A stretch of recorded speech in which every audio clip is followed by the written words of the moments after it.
안녕하세요. 경제 읽어주는 남자 김광석입니다. 반갑습니다. 우리 조병학 부사장님 모셨는데요. 인사 한번 부탁드리겠습니다. 안녕하십니까. 네. 유튜브 머니클래스 운영하고 있고 지금 FN 이노웨비에서 부사장 맡고 있는 조병학입니다. 네, 아이고 반갑습니다. 네. 부사장님 제가 오랜 세월 동안 이렇게 배워왔는데 네. 참 존경스러운 부분도 많고 그렇습니다. 정말 많은 책들의 훌륭한 책들의 어떤 저술가 저자이시고 또 이번에는 마침 이 아이디어라는 굉장히 좋은 이 책의 감수를 맡으셨어요. 이 감수 맡게 된 배경이 혹시 있으실까요? 이 책을 쓰신 분이 피터 피스크라는 아이 경영대학원 교수인데요. 네네. 이분 한번 피터 피스크라는 분을 검색해 보시면 네. 놀라운 기사들 많이 보시게 네네. 될 수 있을 거예요. 네. 이분 같은 경우는 뭐 세계의 우리가 이름만 들어도 잘 아는 뭐 나이키, 코카콜라, 네. 뭐 이런 그 마이크로소프트 같은 이런 회사들의 네. 컨설팅을 다 해준 네. 그런 분이시고, 네. 제가 이분 책을 처음 접한 거는 2014년에 네. 지금 이 책을 낸 같은 출판사로 기억하는데 게임 체인저라는 책이 나왔어요. 예. 게임 체인저라는 용어가 지금은 아무렇지도 않게 쓰이지만 네. 당시에 그 책의 핵심은 그거였어요.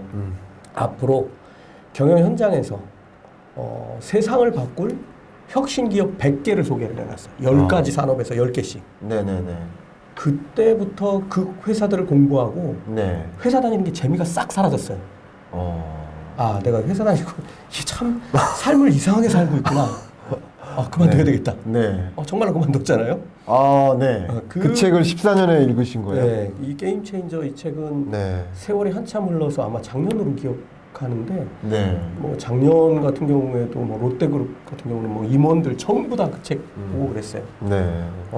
그 10개의 그 산업에서 그 10가지 혁신 기업 100대 기업들은 또 제가 뭘 하도록 만들었냐면 네. 그 100개 기업들은 이제 더 공부하고 싶은 거예요. 그렇죠, 그렇죠. 그렇게 해서 하다 보니까 결국은 대부분 다 미국 회사들이에요. 야, 저 회사에 투자해서 돈 좀 벌어보자. 돈 많이 벌었죠. 그리고 지금 이 책 아이디어는 네. 그 100개의 혁신 기업들이 7년이 지난 지금 2021년에 네. 또 다른 혁신을 어떻게 만들어가면서 회사를 키우고 인류와 사회에 공헌하는지를 여기에 적어놓은 거예요. 요즘 ESG 경영 많이 얘기하잖아요. 그렇죠. 예. 근데 이 책은 ESG보다 한참 더 나가 있어요. 네. 어떤 면에서 ESG로 나갔다는 얘기죠? ESG는 이제 중점이 그거잖아요. 네. 환경이라든가 네. 지구를 지키자. 네. 그다음에 사회에 사회 기여하는 문제. 네. 이런 기업이 되자. 네. 그다음에 이제 지배구조 관련된 거니까 네. 이거는 뭐 지금까지 해오던 것들이고. 네. 이 책은 그것뿐만이 아니에요. 중요한 게 하나가 더 들어가 있어요. 그게 고객이에요. 그 어떻게 고객에게 사랑받는 기업이 될 수 있는지가 여기의 핵심이에요. 그렇게 되면 우리가 보통 고객을 뭐라고 부르냐면 경영학 용어로 소비자라고 부르잖아요. 네. 소비자? 이런 용어부터 바꿔야 돼요. 개념. 예. 뭔가를 먹어치우는 녀석들이 소비자 아니에요? 내 물건 사가 써버려.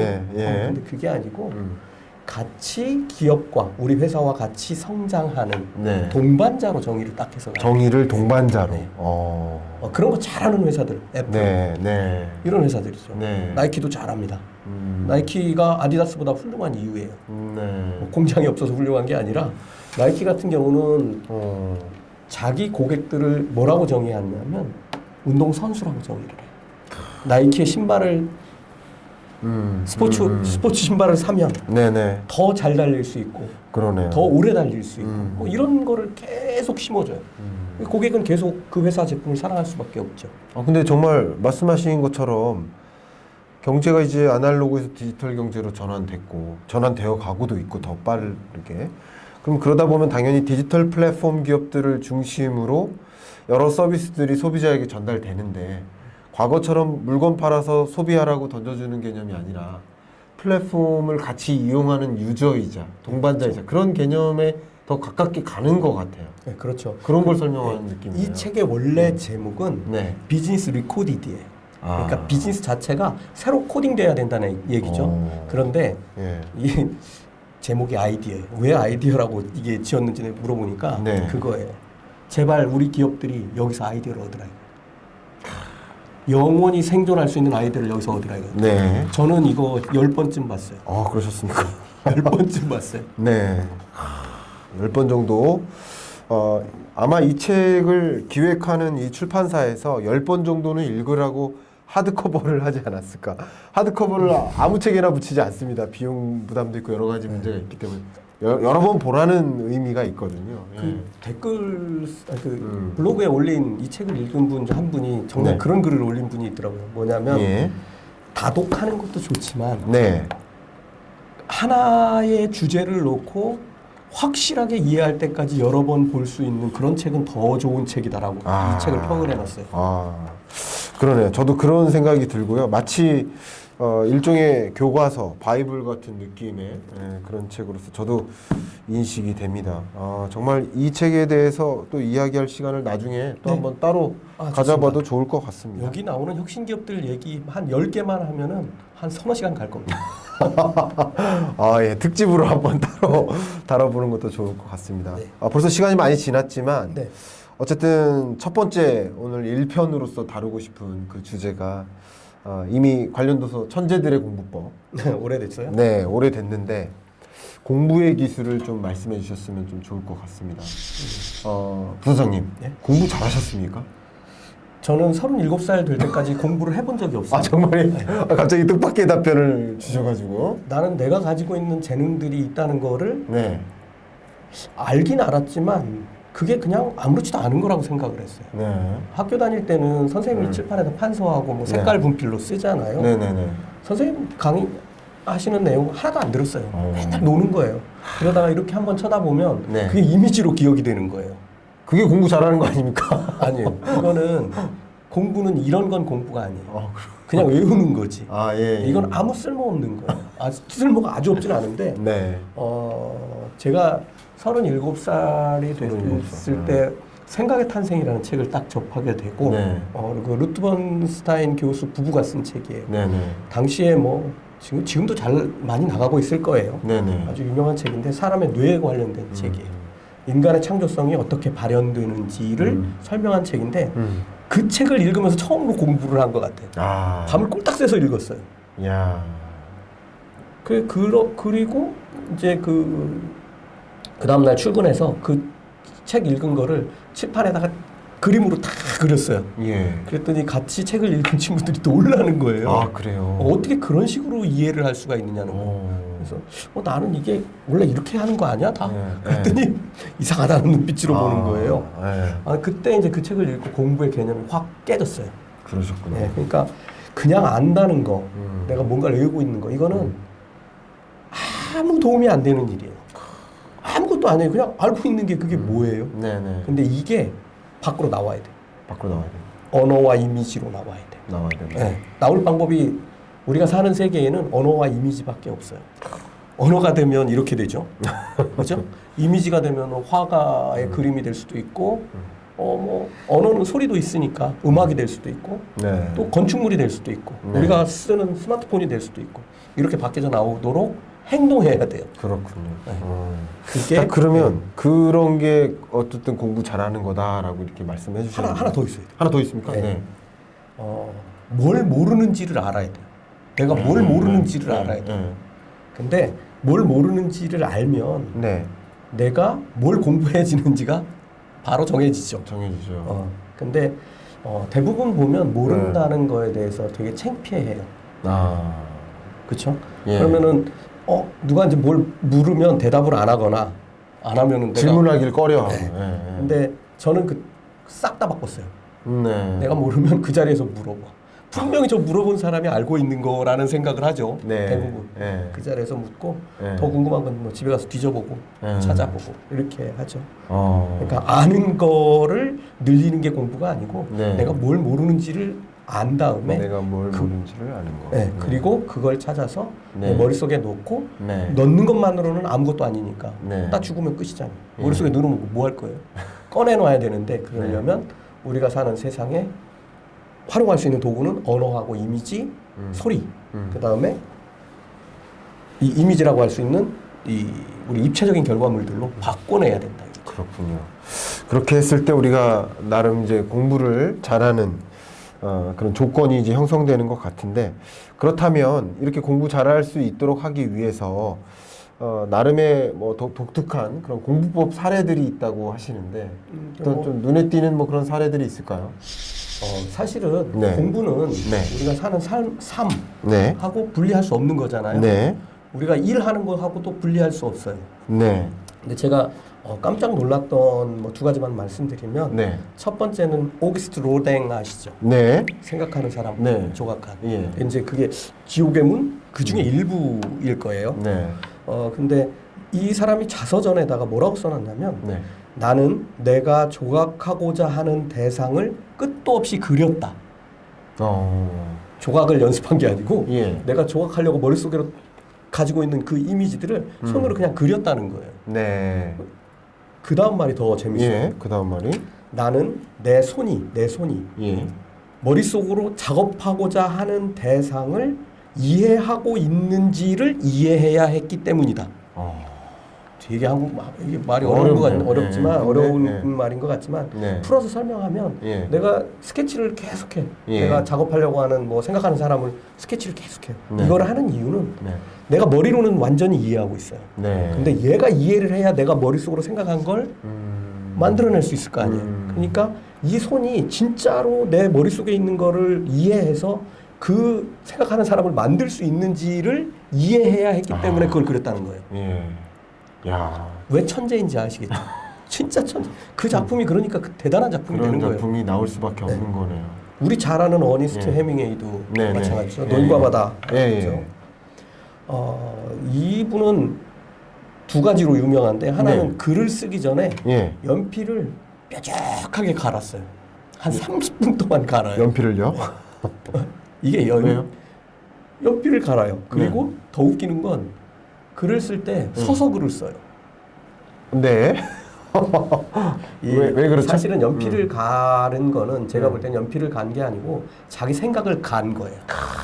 연필을 가는 동안 그죠? 자기 자기 생각을 생각을 가다듬는 가는 거예요. 거죠. 네. 네. 그리고 딱 왜 그럼 서서 글을 씁니까라고 물었을 때 한마디 합니다. 편한 자세에서는 좋은 글이 나오지 않으니까. 이건 또 뭔 소리야? 이건 뭐냐면 자기가 이 발로 쏟아지는 자기 몸무게와 대기압의 압력을 견뎌내면서 그 고통 속에서 글을 쓰는 거예요. 그러니 이 글이 대단하지 않겠어요? 그렇죠?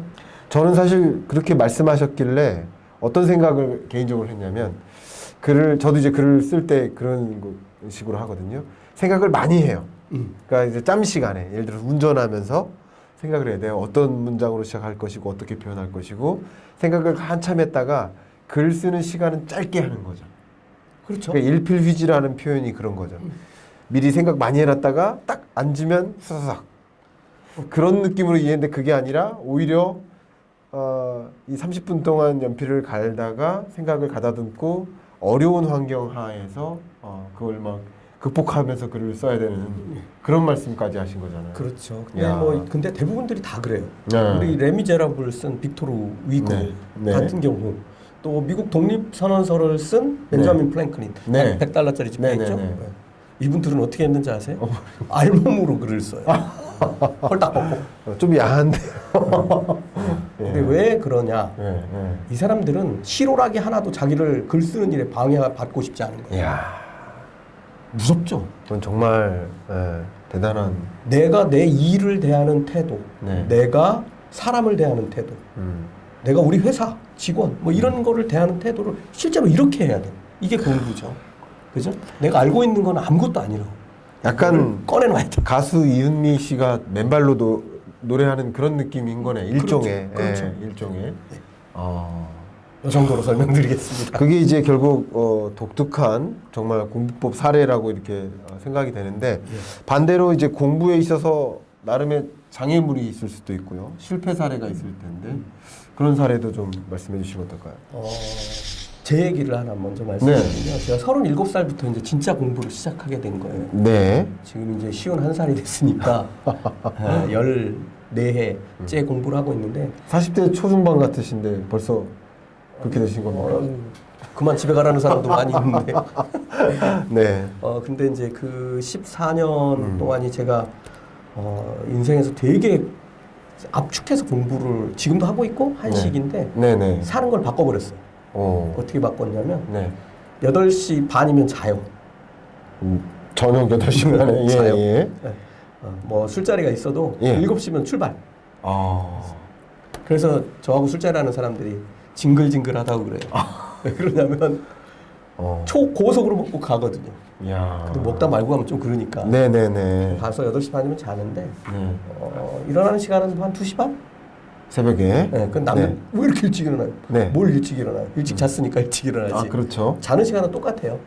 네네. 자는. 네. 헛발질할 시간을 없애버리는 거죠. 그리고 이야. 3시 반, 4시 반, 5시 반, 예. 특히 6시 어떤 때는 반, 어떤 때는 6시까지 공부를 네. 해요. 그러면 최소한 3시간 이상은 공부를 하죠. 예. 그렇게 공부하고 후다닥 하고 집에서 회사를 오면 다시 1시간 공부할 시간이 또 생겨요. 그렇군요. 그렇게 저렇게 하면 하루에 한 5시간 정도를 공부할 수 있어요. 이야. 5시간이 어느 정도의 시간인지를 사실은 감을 잘 못 잡는데 우리가 대학 졸업할 때 140학점 정도면 졸업하잖아요. 한 학점 13시간 정도 들어야 되잖아요. 네. 그러면 1800시간 정도 공부하는 거예요. 네. 그러면은 하루에 10시간씩 공부하면 180일 걸려요. 오. 180일 6개월이에요. 네. 4년 동안 공부한 게 10시간씩 공부하면 6개월이면 끝나요. 하루에 5시간씩 공부하면 1년이면은 대학교 4년 다닌 만큼 공부해요. 그렇잖아요. 이야. 근데 이제 제일 하지 말아야 될 게 뭐냐면 대단하다. 공부를 평생 해야 되는데 안 하죠. 사람들이 대학 졸업과 동시에 뭐 다 털고 네. 그걸 조금씩 업그레이드 해가요. 대학 입학과 동시에 안 하죠? 그렇죠. 그래서 네. 삶이 빈곤해지고 머릿속에 뭐 들어가는 게 자체가 없으니까 이 아웃풋이 없는 거죠. 네. 그래서 공부는 평생 한다는 거를 생각하고 계획을 세워야 돼요. 점점 힘들어지니까. 제가 정말 좀 놀랍습니다. 정말 이런 삶을 이제 37살 때 시도를 하셨다는 거 그게 정말 놀랍습니다. 아이, 그렇죠. 40살 네. 먹어서 한 거보다 낫죠. 네. 그러면 예 지금 부사장님의 개인 사례를 이제 들어주셨는데 그런 것처럼 어떤 우리가 공부하는데 그렇죠. 예. 이거 하나를 실패라기보다는 네네. 생각을 바꿔야 될 게 하나 딱 있어요. 네네. 그게 뭐냐면 예. 알 기회가 생겼을 때 항상 있어요. 하루에도 계속 있어요. 알 기회가 생겼을 때 물어야 돼요. 네. 상대가 사람이면 사람에게 묻고 그것도 안 되면 네이버에게라도 물어봐야 돼. 네네. 백과사전에게 물어보든 뉴스를 검색해보든. 네네. 대부분의 경우는 네. 다 자기 합리화를 해요. 어. 내가 그것까지 알아서 뭐해? 네. 그러니까 그것밖에 모르는 거예요. 네. 그렇죠? 예. 그리고 이거를 극복해내는 거예요. 내 창피함을 극복해내는 거예요. 뭐 경제학에서 CPI가 뭐예요?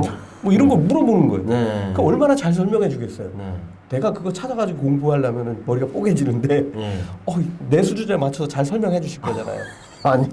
이런 거를 해야 되는데 그러니까 결국은 뭐냐면 못 물어보는 이유가 그거예요. 창피해서.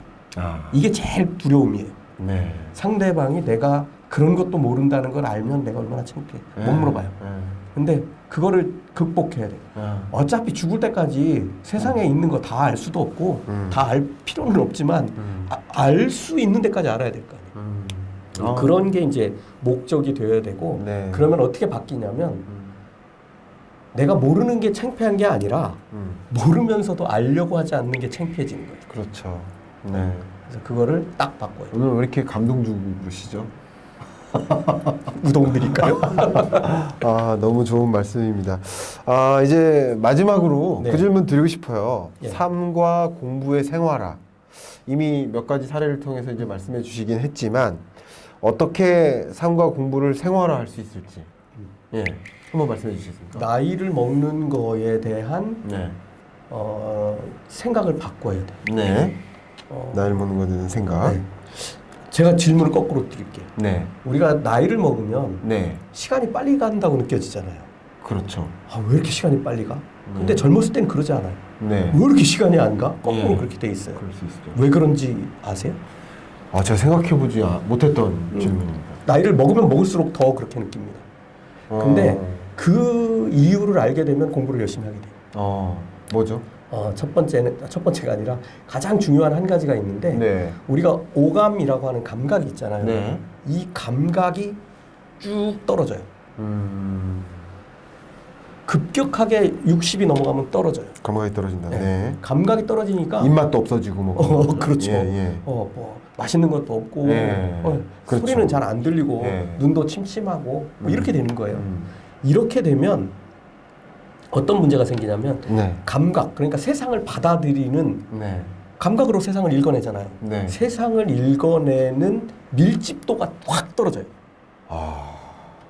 1초에 예를 들어서 그 예. 전에는 만 개를 스캔해냈는데 네. 지금은 1000개로 줄어버려요. 그러니까요. 그러니 세상이 얼마나 빨리 가요? 10배 빨리 가는 거예요. 근데 젊은 친구들은 세상이 너무너무 재밌고 네. 뭐 저런 걸 갖고 웃고 그래? 네, 네, 네. 그렇게 살잖아요. 애들은 그렇죠. 더해. 호기심이 애들은 많고. 시간 더 안 가요. 네. 그러니까. 그렇죠. 그래서 내 감각의 밀집도를 올려야 돼. 이거 너무 좋은 말씀이시네요. 그러니까 예. 내가 잘 안 보이면 뭐 안경을 쓰든 아니면 집중해서 보든 어떤 방법으로든 감각하는 그 뭐라고 해야 돼? 이 밀집도를 확 끌어올릴 방법을 찾아야 돼. 세상에 뭐 저거 뭐 맨날 보던 건데 이런 걸 없애버려야 돼. 그러다가 결국에는 어떻게 되냐면 네. 이런 분들 주위에 있죠. 옛날에는 정말 저분 대단해 보이고 똑똑해 보였는데 네. 어느 날 보니까 고집불통이 돼 있는 거예요. 네, 네. 왜 저러지? 저분이 저렇게 바뀔 분이 아닌데? 그럼 왜 그러냐면 더 이상 받아들이지 못하는 거예요. 세상은 이쪽으로 확 흘러가는데 여기서 닫아버려요. 내가 감각이 떨어지니까 그냥 여기서 닫아버려요. 모든 걸 다 닫아요. 그러면은 자기가 알고 있는 세계에 딱 갇혀버려요. 세계는 일루가 있는데. 그러니 이쪽 세계에 있는 사람들이 이쪽 세계를 보면 얼마나 황당하겠어요. 그렇죠. 나이를 먹으면 먹을수록 더 아주 밀도 있게 밀도 있게. 읽어내고 세상의 변화에 좀 더 빨리 적응하려고 하고 그게 무엇인지 알려고 해요. 이게 공부잖아요. 네네. 좀 생각해 보니까 이제 공부라고 하는 우리 소위 말하는 그 공부 이상의 그 공부에 대해서 말씀해 주신 것 같고요. 여러 가지 사례나 여러 논리를 이제 말씀해 주시는 과정에서 어떤 생각을 했냐면 우리가 얼마나 사는가가 중요한 게 아니라 얼마나 보다 어떻게 사는가가 더 중요한 게 아닌가 그런 생각을 정말 많이 하게 된 시간이었습니다. 오늘 부사장님 말씀 너무너무 감사하고요. 예. 2편이 더 기대가 됩니다. 2편은 더더군다나 말씀 많이 주시는 그 돈에 관한 이야기도 기다려지고 있는데 여러분 그 이야기 기다리면서 1편 마무리하도록 하겠습니다. 감사합니다. 네, 감사합니다.